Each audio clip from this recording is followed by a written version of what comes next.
I oversaw a group of students who raised funds and spread awareness for all the orphans.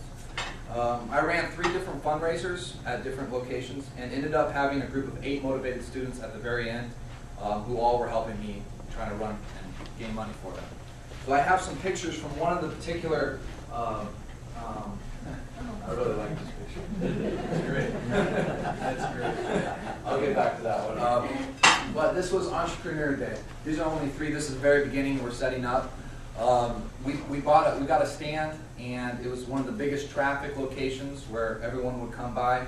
We had Costco, vendors, and a teacher, as well as a restaurant, donate money, food, and my father donating some of the items that he had brought back from Kenya.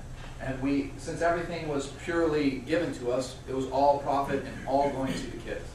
So we were one of the most profitable stands that day, the most profitable ones that I saw, but there was 250 stands. So in the end, we sold out of all of our food, and 50% of all of our merchandise was gone in the end. So very successful.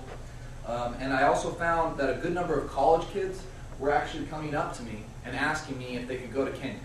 They wanted to volunteer. They wanted to go. They asked. My dad even showed up later on in the day.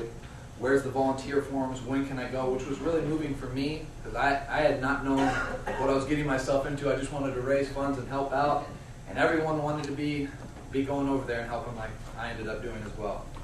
So in October 2010, here's more pictures. I went to Kenya, and I was fortunate to see all of the success of the facility and the school. And I can safely say I grew a great deal from that trip. Seeing what life was like in a small town in Kenya was life-changing. One thing that really moved me was the attitude of these kids that have so little.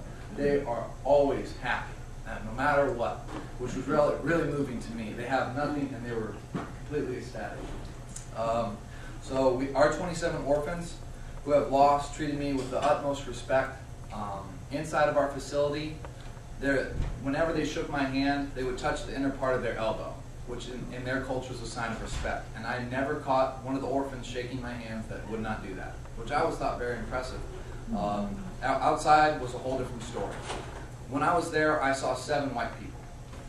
So when they saw me, I was like a mythical unicorn, like a cyclops. They wanted to come up and touch me.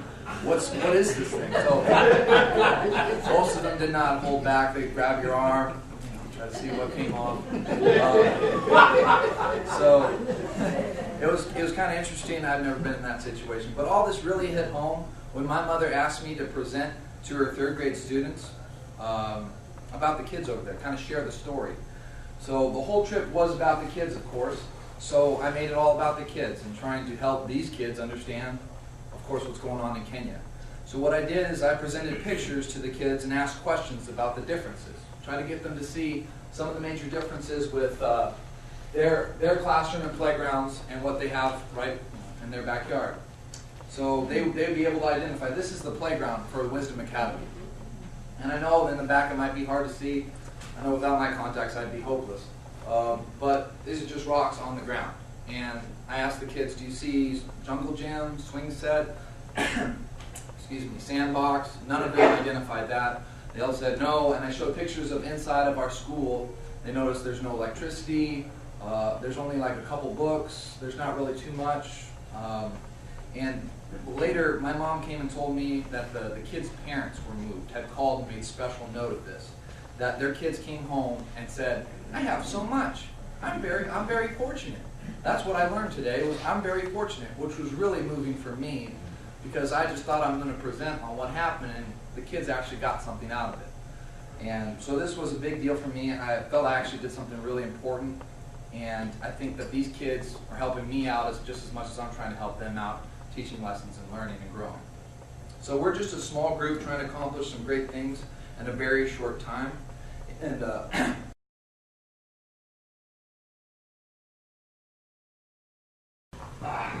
so, as stated in the video, our plan is to build a high school for them in the future, and that will complete all of their education for them. My hope is to continue presenting and spreading awareness until we get sufficient number of people to help out. Like I said, we're a small group. We're not affiliated with any other bigger organization. It's just very small. So down the road, I'd like to be able to sponsor athletic events and to help young people connect on our cause. I feel like the best way to do that is I'm going to continue presenting to local colleges and stuff like that. Also, I'd like to take some of those motivated young people over to Kenya. People that were really interested, all the volunteering, all that they wanted to do on Entrepreneur Day. I realized that they could grow. I grew when I went there, and there's a chance for another young person to grow as well and get something out of it.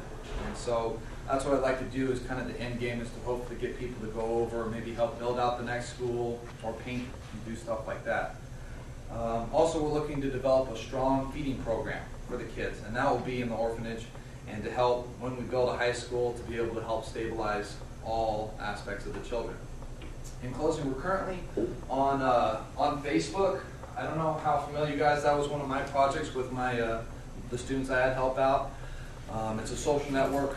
A lot of young people use it, kind of like a personal bio page, share information. I've made a page completely devoted to CogRescue, and it's all about the kids. So people can share and comment and where we go and what we do and see kind of our interaction with everything.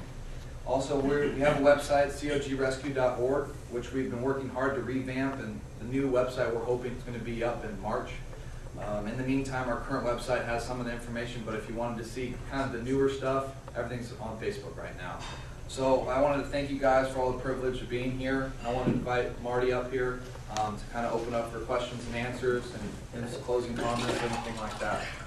So with the remaining time we have.